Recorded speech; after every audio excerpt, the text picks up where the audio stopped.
Welcome to स्वयं learning point. विद्यार्थी मित्रांनो, आपण आज इतिहासाचा पुढचा पाठ बघणार आहे. आपला पुढचा पाठ कोणता असणार आहे बरं मग? तर आपल्या पुढच्या पाठाचं नाव आहे स्वातंत्र्य चळवळीच्या युगास प्रारंभ. मुलांनो, आपण मागच्या पाठात पाहिलं की पाश्चिमात्य शिक्षणामुळे भारतीय समाजात व नवशिक्षित तरुणांमध्ये नवीन विचारांमुळे काय झालं? नवचैतन्य निर्माण झालं. इंग्रजी शिक्षणामुळे काय झालं? तर भारतीयांच्या समाज जीवनावर त्याचे संमिश्र परिणाम होऊ लागले होते. इंग्रजी शिक्षणाच्या प्रसाराबरोबरच नवीन विचार, नवीन कल्पना, नवीन तत्त्वज्ञान याचा प्रसार होऊ लागला होता. आणि तसंच पाश्चिमात्य विचार आणि संस्कृती यांचा भारतीयांना ओळख व्हायला लागलेली होती. हो की नाही? आपण हे सगळं बघितलेलं आहे. शिवाय भारतीय समाजाच्या सामाजिक, धार्मिक आणि आर्थिक, सांस्कृतिक अशा सर्वच क्षेत्रात त्याच्यामुळे काय झाले होते? बदल झाले होते. भारतीय समाजाचं जे काही मागासलेपण होतं, त्यांच्यात अंधश्रद्धा, रूढीप्रियता आणि जातीभेद, उच्च नीचतेच्या भ्रामक कल्पना, चौकस व चिकित्सक वृत्तीचा अभाव यांमुळे काय झालं होतं की भारतीयांमध्ये जे मागासलेपण होतं याची सुशिक्षित समाजाला जाणीव होत होती. आणि त्यामुळे आपला देश प्रगतीपथावर नेण्यासाठी या भारतातील ह्या समाजातील दोष व त्रुटी ज्या काही आहे किंवा ज्या अनिष्ट प्रवृत्तीचं निर्मूलन करण्यासाठी किंवा भारतामध्ये मानवता आणि समता, बंधुता या तत्वांवर आधारित असा समाज निर्माण करण्यासाठी हे जे सुशिक्षित समाज आहे हे समाज पुढे यायला लागलेला होता. आणि झालं काय की पाश्चात्य शिक्षण हे इंग्रजी राजवटीची हिंदुस्थानाला मिळालेली फार मोलाची देणगी होती. हो की नाही? इंग्रजी शिक्षण घेऊन सुशिक्षित झालेल्या समाजाने लोकांच्यामध्ये जी जागृती घडवून आणली होती, त्यामुळे लोकांच्या मनात राष्ट्रीयत्वाची भावना निर्माण झाली होती. मुलांनो, सर्व भारतीयांच्या मनात इंग्रजांबद्दल असंतोष तर होताच होता. हा असंतोष भारताच्या विविध भागातील चळवळींमुळे व्यक्त होत होता. आणि ह्या विविध चळवळी एकत्र येणे गरजेचे होते. कारण का? तर नवशिक्षित जो समाज होता त्याने घडवून आणलेल्या प्रबोधनामुळे राष्ट्रीयत्वाच्या भावनेचे बीजारोपण तिथे झालेलं होतं. शिवाय भारताच्या विविध भागातील चळवळींमुळे वेगवेगळ्या प्रांतातील राजकीय संस्थांचं एकसूत्रीपणा करणे हे खूप गरजेचं होतं. आणि राजकीयदृष्ट्या जागृत झालेल्या ह्या विविध गटांना आणि व्यक्तींना एकत्र आणणं हे सुद्धा समाजापुढे खूप मोठी कामगिरी होती. आणि राष्ट्राच्या हिताच्या प्रश्नांकडे लोकांचं लक्ष वेधून राष्ट्राच्या आकांक्षा प्रकट करणे यासाठी एक अखिल भारतीय स्तरावरील राजकीय संघटना उभी करण्यासाठी अनुकूल परिस्थिती निर्माण करणं हे सुद्धा तेव्हा गरजेचं वाटायला लागलं होतं. पुढे काय झालं मग? तर जसं जसं हे इंग्रजी शिक्षण यायला लागलं तसं भारतामध्ये विविध गोष्टींचा आपल्याला संमिश्र असे पडसाद आपल्याला दिसायला लागलेले होते. हो की नाही? कारण का की जो सुशिक्षित समाज होता तो हळूहळू पुढे यायला लागला होता आणि त्यांनी विविध प्रकारच्या चळवळीतून आपल्याला जो एकोपा आहे हे दाखवून देण्याचा त्यांनी प्रयत्न केलेला होता. आणि त्यामुळे त्यांचे जे पावलं होते हे स्वातंत्र्याच्या चळवळीकडे चालले होते हे यातून स्पष्ट होत होतं. यात प्रामुख्याने काय झालं मग? तर ब्रिटिश राजवटीतील प्रशासकीय केंद्रीकरण व्हायला सुरुवात झालेली होती. काय झालं होतं मग त्याच्यामध्ये? तर ब्रिटिश प्रशासनामुळे भारतात खऱ्या अर्थाने एकछत्री अंमल सुरू झाला होता. बघा, ब्रिटिश प्रशासनाने काय केलं होतं? खऱ्या अर्थाने भारतावर एकछत्री म्हणजे एकच एक असा अंमल त्यांनी सुरू केलेला होता. देशभर समान धोरणे, सर्वांना कायद्यानुसार समान दर्जा यांमुळे लोकांमध्ये राष्ट्रीयत्वाची भावना विकसित झालेली होती. बघा, लोकांना कळायला लागलं होतं की कायदा कसा असला पाहिजे, त्याचा दर्जा हा समान असला पाहिजे आणि जी काही समान धोरणं आहेत ती सगळ्यांसाठी कशी असली पाहिजे? सारखी असली पाहिजे. आणि यामुळे काय होईल? तर लोकांमध्ये राष्ट्रीयत्वाची भावना निर्माण होईल अशा या प्रकारचं त्यांनी, आणि असं जर झालं तर आपला देश कसा होईल? विकसित होईल असं लोकांना वाटू लागलं होतं. ब्रिटिशांनी आपल्या प्रशासनाच्या सोयीसाठी व लष्कराच्या जलद हालचालींसाठी रेल्वे, रस्ते यांचे जाळे उभारले होते. परंतु या भौतिक सुविधांचा भारतीयांना काही फायदा झाला होता. हो की नाही? जसं जसं आपल्याकडे नवीन सुरू झालेलं होतं बघा, जसे की रेल्वे आले, रस्ते आले, यांचे जाळे तयार झालेलं होतं. शिवाय लष्कराच्या जलद हालचालींमुळे सुद्धा काय झालेले होते? या सगळ्या गोष्टींना प्राधान्य देण्यात आलेलं होतं. परंतु या भौतिक सुविधांचा भारतीयांनाही फायदा झालेला होता.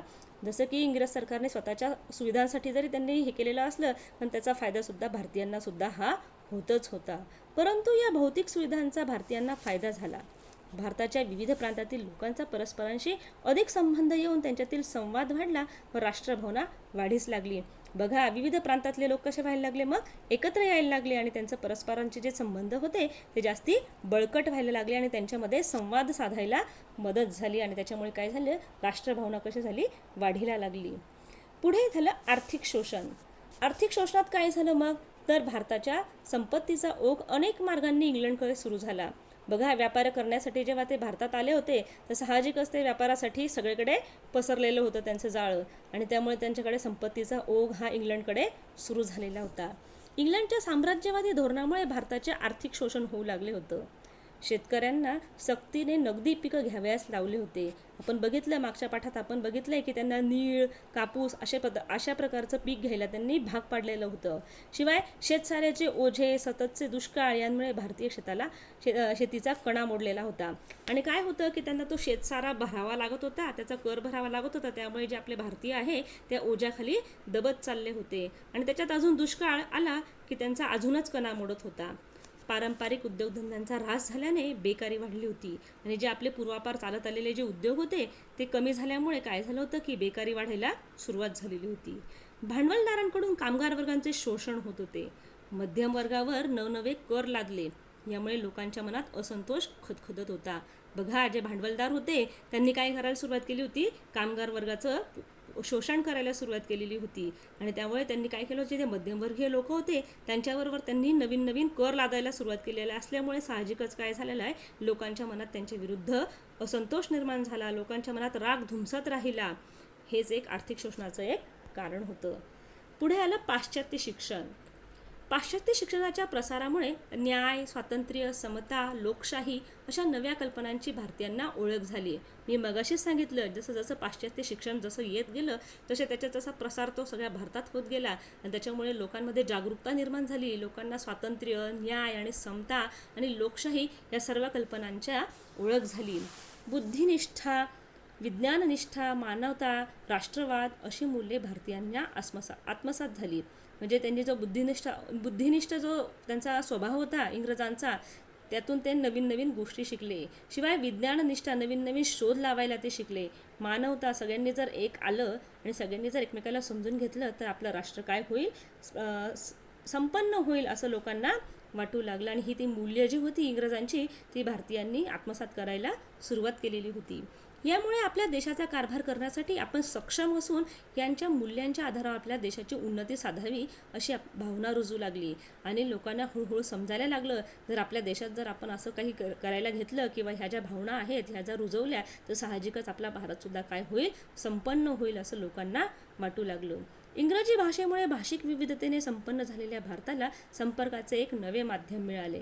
बघा, जी इंग्रजी भाषा लोक त्यांच्याकडून जे आपण शिकलो पाश्चिमात्य शिक्षणामुळे काय झालं की विविधतेने संपन्न झालेल्या भारताला काय झालं, एक नवीन प्रकारचं माध्यम मिळालं, एक नवीन भाषा त्यांना मिळाली आणि त्यांना त्याच्यातून संवाद साधायला सुद्धा मदत झाली.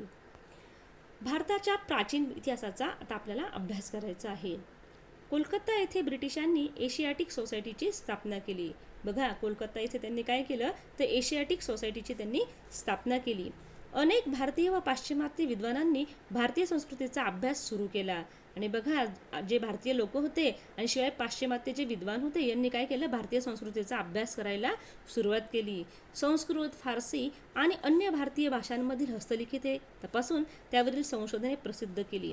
बघा, त्यावेळेला जे आपल्याकडे संस्कृत भाषा होती, फारसी भाषा होती, याच्यावर त्यांनी वेगवेगळ्या प्रकारचे हस्तलिखित लिहायला आणि संशोधन करायला त्यांनी सुरुवात केलेली होती व ते प्रसिद्धीला आणायला सुद्धा त्यांनी सुरुवात केलेली होती. डॉक्टर भाऊदाजी लाड, डॉक्टर रा गो भांडारकर अशा काही भारतीय विद्वानांनी प्राचीन भारतीय संस्कृतीचा सखोल अभ्यास केला. बघा, हे जे सुज्ञ लोक होते डॉक्टर भाऊदाजी लाड आणि डॉक्टर रा गो भांडारकर यांनी काय केलं की प्राचीन भारतीय संस्कृतीचा त्यांनी काय केला, सखोल अभ्यास करायला सुरुवात केलेली होती आणि आपला प्राचीन समृद्ध वारसा लाभला आहे हे समजल्याने भारतीयांची अस्मिता जागृत झाली. आणि बघा, आपल्याला जो भारतीय संस्कृतीचा सखोल अभ्यास केल्यानंतर त्यांच्या असं लक्षात आलं की आपल्याकडे समृद्धतेचा वारसा आहे आणि यामुळे आपली भारतीयांची अस्मिता त्यांनी काय केली, जागृत करायला सुरुवात केली. पुणे येथे भांडारकर प्राच्यविद्या संशोधन मंदिर ही संस्था गेल्या 100 वर्षापासून कार्यरत आहे. बघा, जे भांडारकर प्राच्यविद्या संशोधन मंदिर आहे हे पुण्यात आहे आणि हे 100 वर्षापासून यासाठी कार्यरत आहे. पुढे काय झालं मग तर वृत्तपत्रांचं कार्य सुरू झालेलं आहे. याच काळात काय झालं इंग्रजी आणि प्रादेशिक भाषांमध्ये वृत्तपत्रे व नियतकालिके प्रसिद्ध होऊ लागली आणि ह्या वृत्तपत्रांमधून राजकीय व सामाजिक जागृती होऊ लागली.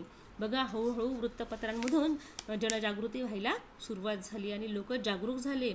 दर्पण, प्रभाकर, हिंदू, अमृत बझार पत्रिका, केसरी, मराठा अशा वृत्तपत्रातून सरकारच्या धोरणांवर टीका होऊ लागली. आणि अशा विविध ज्या वृत्तपत्रे होते त्यातून काय झालं, लोकांच्या जे काही भावना होत्या ह्या लोकांसमोर ते प्रकट करायला लागलेले होते आणि जो काही द्वेष वगैरे होता तो सुद्धा ते वृत्तपत्रातून दाखवून द्यायला लागले आणि सरकारच्या धोरणांवर त्यांच्यावर टीका व्हायला सुरुवात झालेली होती.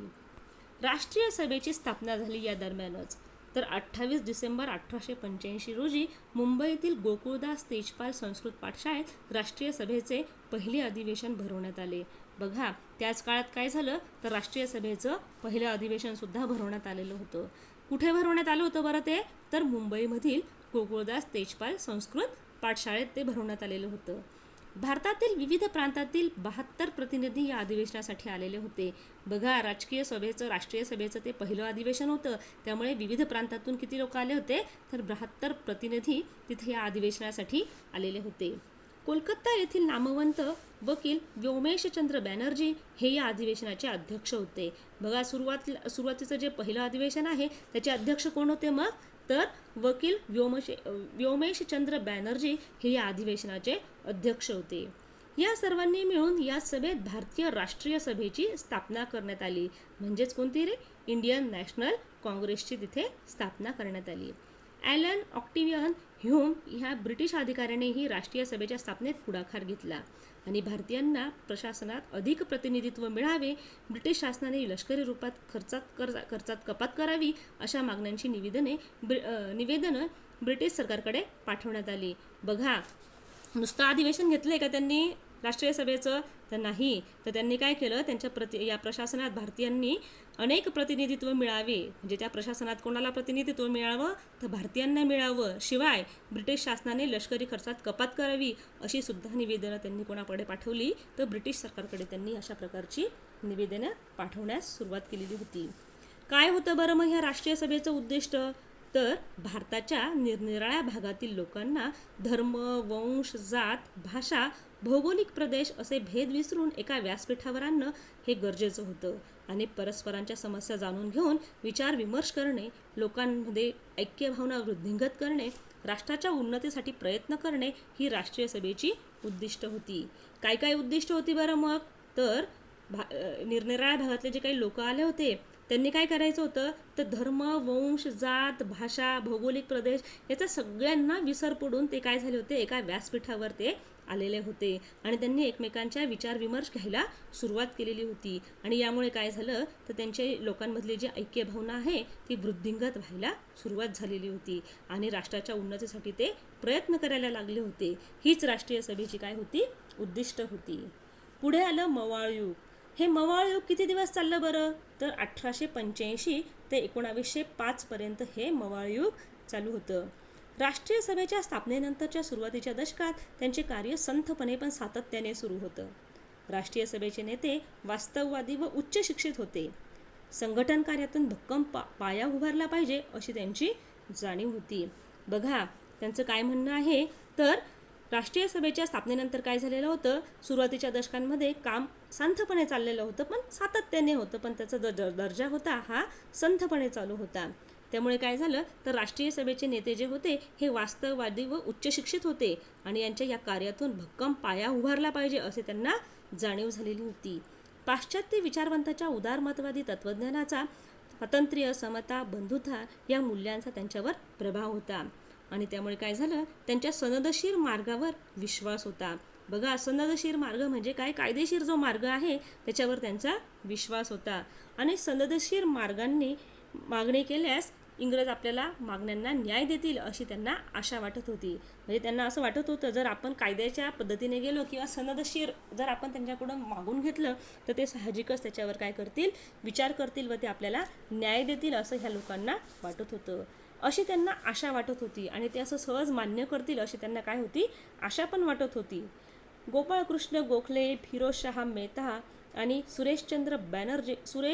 सुरेंद्रनाथ बॅनर्जी हे मवाळ पुढारी होते. कोण कोण होतं मग त्याच्यात? तर गोपाळकृष्ण गोखले, फिरोजशाह मेहता आणि सुरेंद्रनाथ बॅनर्जी हे मवाळ पुढारी त्यावेळेला होते. राष्ट्रीय सभेच्या अधिवेशनात प्रांतिक विधिमंडळात लोकप्रतिनिधी असावेत, शिवाय सुशिक्षित भारतीयांना नोकऱ्या मिळाव्यात, वाढत्या लष्करी खर्चात कपात व्हावी, लोकांच्या कायदेशीर हक्कांचे रक्षण व्हावे, अशी कार्यकारी संस्था व न्याय संस्था यांची फारकत करावी, अशी विविध ठराव त्यांनी त्याच्यात मांडलेले होते. बघा मग कोणते कोणते ठराव मांडलेले होते त्यांनी राष्ट्रीय सभेमध्ये? तर त्यांच्या त्या अधिवेशनामध्ये त्यांनी असं म्हटलं होते की प्रांतिक विधिमंडळात लोकप्रतिनिधी असावेत, आणि शिवाय सुशिक्षित लोकांना जे आहे भारतीयांना नोकऱ्यासुद्धा मिळायला पाहिजे, आणि शिवाय ज्या वाढत्या लष्करी जे खर्च आहे त्याच्यात कपात व्हायला पाहिजे, आणि लोकांच्या कायदेशीर हक्कांचं काय झालं पाहिजे? रक्षण झालं पाहिजे. आणि म्हणून त्यांनी काय केलं होतं? कार्यकारी संस्था व न्याय संस्था यांच्यामध्ये त्यांनी फारकत करावी, असा विविध प्रकारचे ठराव त्यांनी याच्यामध्ये मांडलेले होते. आणि राष्ट्रीय चळवळीत फूट पाडण्यासाठी याच्यानंतर फोडा आणि राज्य करा या नीतीचा सुद्धा त्यांनी अवलंब केलेला होता. म्हणजे थोडक्यात काय की ह्या सगळ्या ज्या गोष्टी ते इंग्रजांकडून शिकले होते त्याचा हळूहळू ते अवलंब करायला त्यांनी सुरुवात केलेली होती. पुढे आले जहाल युग. सुरुवातीला काय होतं? मग मवाळ युग होतं. आता आलं होतं जहाल युग. जहाल युग कधीपर्यंत चाललं मग? तर 1905 पासून 1920 पर्यंत जहाल युग चाललेलं होतं. राजकीयदृष्ट्या जागृत असलेले भारतातील सर्व नेते जात, धर्म, भाषा, प्रांत सर्व भेद बाजूला सारून राष्ट्रीय सभेच्या व्यासपीठावर एकत्र येत होते. बघा सगळे लोक तिथे काय करत होते? एकत्र येत होते. त्यांनी सगळं हे जात, धर्म, भाषा, प्रांत हे सगळं त्यांनी विसरायला सुरुवात केलेली होती आणि व्यासपीठावर एकत्र यायला त्यांनी सुरुवात केलेली होती. राष्ट्रसभेची उद्दिष्ट व सनदशीर मार्गाने चळवळ पुढे नेण्यावर त्यांचे एकमत असले तरीही कार्यपद्धतीबाबत त्यांच्यामध्ये मतभेद होते. बघा जरी त्यांचे सगळ्या सारखे होते, सनदशीर मार्गाने चळवळ पुढे न्यायला त्यांचा विरोध नव्हता, पण त्यांचं असं मत होतं की या कार्यपद्धतीमध्ये त्यांचे मतभेद मात्र निश्चितच होते. हे मतभेद तात्विक स्वरूपाचे होते, पण ते तात्पुरत्या स्वरूपाचे होते. राजकीय चळवळीतील या मतभेदांवरून दोन प्रमुख राजकीय गट तयार झाले. बघा त्यांच्या विचारांमध्ये तफावत निर्माण झाल्यामुळे काय झालं की दोन राजकीय गट तयार झाले. शांततेच्या सनदशीर मार्गांचा पुरस्कार करणारे ते मवाळ व स्वातंत्र्यासाठी अधिक तीव्र संघर्ष केला पाहिजे असे मानणारे ते जहाल होत. बघा मवाळ लोकांचं धोरण काय होतं? तर सनदशीर मार्गांचा अवलंब करायचा असा याचा ते पुरस्कार करायचे. म्हणजेच काय? तर शांततेच्या मार्गाने आपण जायचं असं त्यांना वाटत होतं. आणि म्हणून ते कोण लोक होते? तर ते मवाळ होते, हो की नाही? आणि जे आक्रमक होते, ज्यांना असं वाटत होतं की स्वातंत्र्यासाठी अधिक तीव्र संघर्ष केला पाहिजे असे मानणारे जे लोक होते ते कोण होते? जहाल होते. लाला लजपत राय, बाळ गंगाधर टिळक व बिपिनचंद्र पाल हे जहाल पुढारी मानले जातात. बघा मग जहालांचे नेते कोणाला मानलं जातं? तर लाला लजपत राय, बाळ गंगाधर टिळक आणि बिपिनचंद्र पाल यांना हे जहाल लोकांचं पुढारी मानलं जातं. सुरुवातीच्या काळात जहाल नेत्यांनी भारतीयांमध्ये राजकीय जागृती आणण्यासाठी वृत्तपत्रे, राष्ट्रीय उत्सव व राष्ट्रीय शिक्षण या मार्गांचा अवलंब केला. बघा ते त्यांच्या वृत्तपत्रातून काय सांगत होते? तर राष्ट्रीय उत्सव, राष्ट्रीय शिक्षण या मार्गांचा ते अवलंब करायला सांगत होते. केसरी व मराठा या वृत्तपत्रातून लोकमान्य टिळकांनी सरकारच्या दडपशाहीवर घणाघाती टीका केलेली होती. बघा जळजळीत लेख लिहायचे लोकमान्य टिळक केसरी आणि मराठा या वृत्तपत्रातून, हो की नाही? आणि ते सरकारच्या त्या दडपशाहीवर ते काय करत होते? घणाघाती टीकासुद्धा ते करत होते. बंगाल प्रांतात अमृत बझार पालिका हे जहाल मतवादी विचारांचे मुखपत्र होते. बघा अमृत बझार पत्रिका जी होती याच्यामध्ये हे जहाल विचार ते मांडत होते आणि हेच त्यांचं मुखपत्र होतं. आपसातील भेद विसरून लोकांनी एकत्र यावे, त्यांच्यात विचारांचे आदानप्रदान व्हावे, राष्ट्रपुरुषांच्या कार्यातून सामान्य जनतेला प्रेरणा मिळावी या हेतूंनी टिळकांनी शिवजयंती व गणेशोत्सव या उत्सवांचं आयोजन केलेलं होतं. बघा काय त्यांचं धोरण होतं बरं त्याच्या पाठीमागे? हे शिवजयंती आणि गणेशोत्सव सुरू करण्याचं पाठीमागे त्यांचं काय धोरण होतं? तर त्यांचा असं विचार होता की लोकांनी हे सगळं विसरावे, आपसातले जे भेद आहे हे त्यांनी लोकांनी विसरून एकत्र यावं आणि त्यांच्या विचारांचं त्यांनी काय केलं पाहिजे? आदानप्रदान केलं पाहिजे, देवाणघेवाण केली पाहिजे. राष्ट्रपुरुषाच्या कार्यातून सामान्य जनतेला त्यांनी काय मिळाली होती? प्रेरणा मिळावी या हेतूंनी या टिळकांनी काय सुरू केलं होतं? शिवजयंती आणि गणेशोत्सवाचं आयोजन केलेलं होतं. राजकीय कारणांसाठी हे लोक एकत्र आले तर सरकार त्यांना बंदी घालेल, परंतु धार्मिक कारणासाठी लोक एकत्र आले तर सरकार त्यावर बंदी घालू शकणार नाही, असं त्यांचं मत होतं. बघा, सरकार काय करेल, जर सामाजिक कार्यासाठी आले किंवा राजकीय कार्यासाठी आले तर लोक एकत्र आले तर सरकार त्याच्यावर काय करेल, बंदी घालेल, हे त्यांना माहिती होतं. पण धार्मिक कारण जर दाखवलं आणि त्यामुळे जर लोक एकत्र येत असतील तर त्याच्यावर सरकार काय करेल, बंदी घालू शकणार नाही, असं त्यांना वाटत होतं आणि असं त्यांचं स्पष्ट असं मत होतं. आणि त्यामुळे त्यांनी काय केलं, टिळकांनी मंडालेच्या तुरुंगात असताना गीता रहस्य हा ग्रंथ लिहिला. त्याचा गाभा कर्मयोग असून लोकांनीही कृतिशील राहावे यावर त्याचा भर होता. बघा, त्यांनी जेव्हा ते तुरुंगात होते लोकमान्य टिळक, तेव्हा त्यांनी त्या तुरुंगात सुद्धा ते शांत बसले नाही, तर त्यांनी काय केलं, गीता रहस्य नावाचा ग्रंथ लिहिला. आणि त्याचा जो गाभा होता तो काय होता, कर्मयोग असून लोकांनीही कृतिशील राहावे याच्यावर त्यांचा भर होता. म्हणजे काय, लोकांनी कर्म करत राहिलं पाहिजे, कर्म चांगलं केलं तर त्यांना साहजिकच त्याचं फळ मिळेल, ह्या उद्दिष्टातून त्यांनी काय केलं होतं, गीता रहस्य या ग्रंथाची निर्मिती केलेली होती. स्वभाषा, स्वसंस्कृतीविषयी प्रेम, आस्था बाळगणारी पिढी निर्माण व्हावी यासाठी जहाल नेत्यांनी शिक्षण संस्था स्थापन केलेल्या होत्या. बघा, स्वतःची जी भाषा आहे त्यावर स्वतःचं प्रेम असलं पाहिजे, किंवा जी आपली संस्कृती आहे त्याच्याविषयी आपल्याला काय असलं पाहिजे, प्रेम असलं पाहिजे, आदर असला पाहिजे. शिवाय अशा आस्था बाळगणारी आपली पिढी निर्माण व्हावी यासाठी हे जहाल नेत्यांनी काय केलं होतं, त्यांच्या स्वतःच्या अशा शिक्षण संस्था स्थापन केलेल्या होत्या. लक्षावधी लोकांनी स्वातंत्र्य चळवळीत भाग घेऊन सरकारला आव्हान देऊन संघर्ष केला तरच यश मिळेल, असे हे जहाल नेत्यांचं मत होतं. बघा, त्यांचं असं स्पष्ट मत होते, जळजळीत मत होतं त्यांचं एकदम, की लक्षावधी लोक जेव्हा स्वातंत्र्य चळवळीत भाग घेतील आणि सरकारला आव्हान देऊन संघर्ष करतील तेव्हाच आपल्याला यश मिळेल, असं ह्या जहाल नेत्यांना मात्र वाटत होतं. चळवळ अधिक तीव्र करावी यावर त्यांचं एकमत होतं. आणि काय झालं, त्यांना असं वाटत होतं की शांततेचा मार्ग अवलंबून काहीच होणार नाही, त्याशिवाय आपण अधिक आक्रमक झालो किंवा आपली जी चळवळ आहे ती अधिक तीव्र जर झाली आणि एकमत जर झालं तर साहजिकच काय होईल, सशस्त्र बंडाची भूमिका न घेता व्यापक जन आंदोलन उभारले पाहिजे, असे आग्रहाचे प्रतिपादन त्यांनी लोकांना करायला सुरुवात केलेली होती. आणि मवाळांनी स्वातंत्र्य चळवळीचा पाया घातला आणि जहालांनी ही चळवळ पुढे नेलेली होती. बघा, जे मवाळ लोक होते त्यांना सनदशीर मार्ग आवडत होता आणि म्हणून त्यांनी त्यांचा पाया हा स्वातंत्र्य चळवळीच्यासाठी त्यांनी रुजवलेला होता. पण ह्या चळवळीला प्रत्यक्षात पुढे नेण्याचं कार्य मात्र हे जहाल जे नेते होते यांनी केलेलं होतं. 1897 पुण्यात प्लेगच्या साथीने हाहाकार उडाला होता. बघा, त्यावेळेला काय झालं होतं, प्लेगची साथ आलेली होती, शेकडो लोक मृत्युमुखी पडलेले होते. या साथीला आटोक्यात आणण्यासाठी रँड या अधिकाऱ्याची नेमणूक झाली होती. बघा, जसा आपल्याकडे कोरोना आलेला आहे तशा पद्धतीचा हा साथीचा रोग होता. कोणता बरं, तर प्लेगचा. आणि त्यासाठी हा अधिकारी जो आहे रँड याची त्याच्यासाठी नेमणूक करण्यात आलेली होती.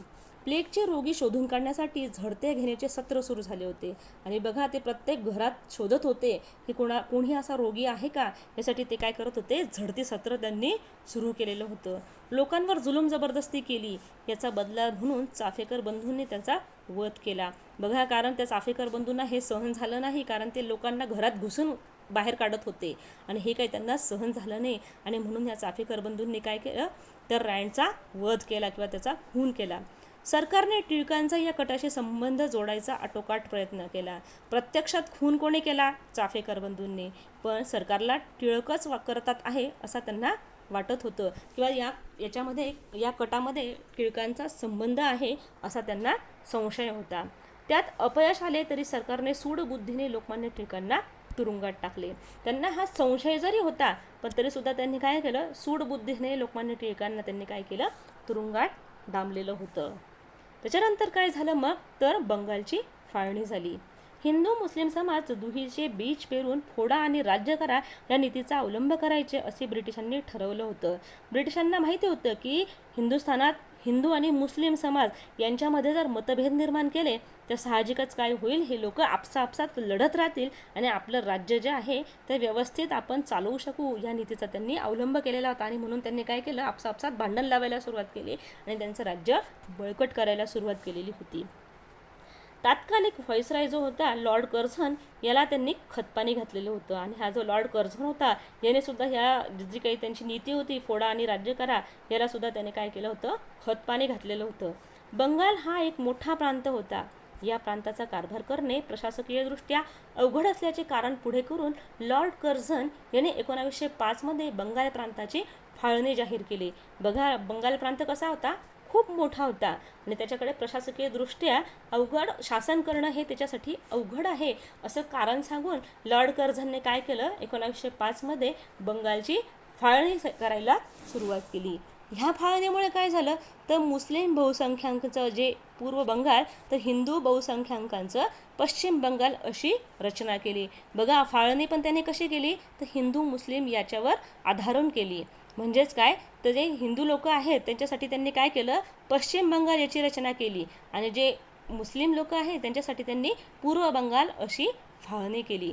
आणि ह्या फाळणीमुळे काय झालं, हिंदू मुस्लिमांमध्ये फूट पडून स्वतंत्रता चळवळ दुर्बल करणे हा त्यांचा छुपा हेतू होता. बघा, यांच्यात जर आपण भांडण लावलं तर साहजिकच यांच्यामध्ये मतभेद निर्माण होतील असा त्यांचा छुपा डाव होता. आणि ह्या सगळे कारणं जे होते हे बंगालची फाळणी करण्यासाठी पूरक होते. वंगभंगाची चळवळ झाली. त्या दरम्यान काय झाली, वंगभंगाची चळवळ सुद्धा झालेली होती. बंगालमध्येच नव्हे तर संपूर्ण भारतात फाळणी विरोधात जनमत जागृत झालेलं होतं.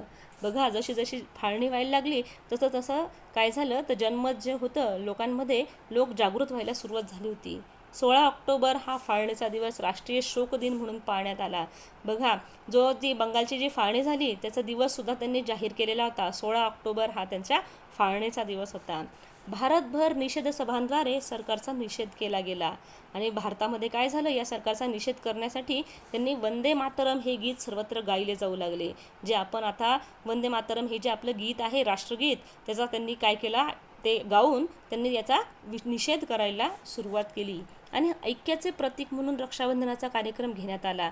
आणि बघा, आमच्यामध्ये अजूनही ऐक्य आहे आणि हे दाखवण्यासाठी त्यांनी काय केलं, रक्षाबंधनाचा कार्यक्रमसुद्धा त्यांनी तिथे सादर केला. सरकारी शाळा महाविद्यालयांवर बहिष्कार टाकून मोठ्या संख्येने विद्यार्थी या चळवळीत सामील झाले. बघा, त्यावेळेचा जो तो तरुण वर्ग होता त्यांनी काय केलं, जर सरकारी शाळा होत्या महाविद्यालय होते यांच्यावर त्यांनी बहिष्कार टाकला आणि मोठ्या संख्येने हे विद्यार्थी जी आहे हे या चळवळीमध्ये सामील झालेले होते. वंगभंग आंदोलनाचे नेतृत्व सुरेंद्रनाथ बॅनर्जी, आनंद मोहन दास बोस आणि रवींद्रनाथ टागोर इत्यादींनी केलेलं होतं. कोणी केलं मग ह्या वंगभंग आंदोलनाचं नेतृत्व तर सुरेंद्रनाथ बॅनर्जी, आनंद मोहन बोस, रवींद्रनाथ टागोर इत्यादींनी याचं नेतृत्व केलेलं होतं. आणि वंगभंग चळवळीमुळे भारतीय राष्ट्रीय सभेची व्याप्ती ही वाढलेली होती आणि ती एक राष्ट्रीय चळवळ बनलेली होती. असंतोषाची तीव्रता पाहून 1911 साली ब्रिटिशांनी बंगालची फाळणी रद्द केली. बघा, हे सगळं जेव्हा एकत्र झालं, ह्या वंगभंगच्या चळवळीमुळे सगळं राष्ट्रीय जे लोक होते ते एकत्र झाले आणि ही चळवळ कशी बनली, राष्ट्रीय चळवळ बनली. आणि हा जो असंतोष पाहून पुढे काय झालं तर 1911 साली ब्रिटिशांनी बंगालची फाळणी ही रद्द केली. म्हणजे लोकांचा जो एकत्रितपणा होता याला त्यांना सामोरं जावं लागलं आणि तिथे त्यांनी माघार घेतली आणि ही फाळणी त्यांनी रद्द केली. मुलांनो, मला असं वाटतं तुम्हाला हा लेसन समजलाच असेल. हा जो आहे अजून आपल्याला पुढचा पाठ बघायचा आहे, त्याचा जो भाग आहे दुसरा हा आपण पुढच्या तासाला बघणार आहे. तुम्ही आत्तापर्यंत जे काही शिकला आहात ते परत एकदा नीट वाचणार आहेत आणि तुम्हाला जे काही नवीन पॉईंट्स लक्षात आले आहेत ते तुम्ही लिहून काढणार आहे. चला तर मग, थँक्यू, बाय बाय.